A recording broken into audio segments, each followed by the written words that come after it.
नमस्कार, मी आत्ता सोलापूरच्या संवेदनशील समजल्या जाणाऱ्या पंजाब तालीम ते बाळीवेस जाणाऱ्या रस्त्यावरती उभारलो आहे। पंजाब तालीमच्या थोडंसं पुढे आल्यानंतर आपल्याला हा सगळा भाग दिसतो। या ठिकाणी दगडफेक झाल्याचे चिन्ह आहेत, तोडफोड झाल्याचे चिन्ह आहेत। या ठिकाणी एक चहाचे कॅन्टीन आहे, मावा विक्री चालते, ते एक दुकान आहे। या परिसरात येऊन बाहेरच्या दोन गटांनी येऊन इथं धिंगाणा घातला असं येथील काही लोकांचं म्हणणं आहे आणि याचं कारण काय भांडणाचं ते अद्यापर्यंत कळलेलं नाही। गावात वेगवेगळ्या अफवा उठत असल्या तरी दोन गटामध्ये हा संघर्ष झालेला आहे। कारण शोधण्यासाठी पोलीस आता या घटनास्थळी पोहोचल्यात। पोलिसांच्या 5-6 मोठ्या गाड्या आहेत, अगदी कमांडो पथकही या ठिकाणी आलेले आहे, वरिष्ठ अधिकारी आलेले आहेत आणि परिस्थिती नियंत्रणामध्ये आहे।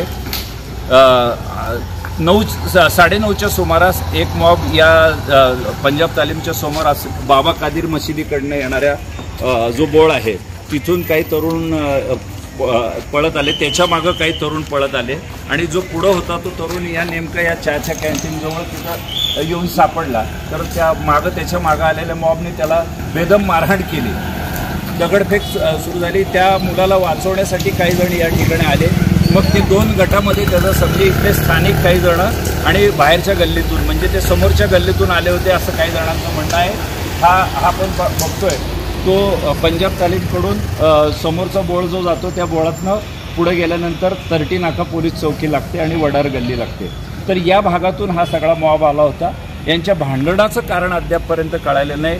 गावामध्ये वेगवेगळ्या जरी काही अफवा पसरत असल्या तरी या घटनास्थळी परिस्थिती अत्यंत शांत आहे। पोलीस बंदोबस्त मोठ्या प्रमाणावर आहे। थोड्या प्रमाणात इथं दगडफेक झाल्याचं चिन्ह दिसत आहे।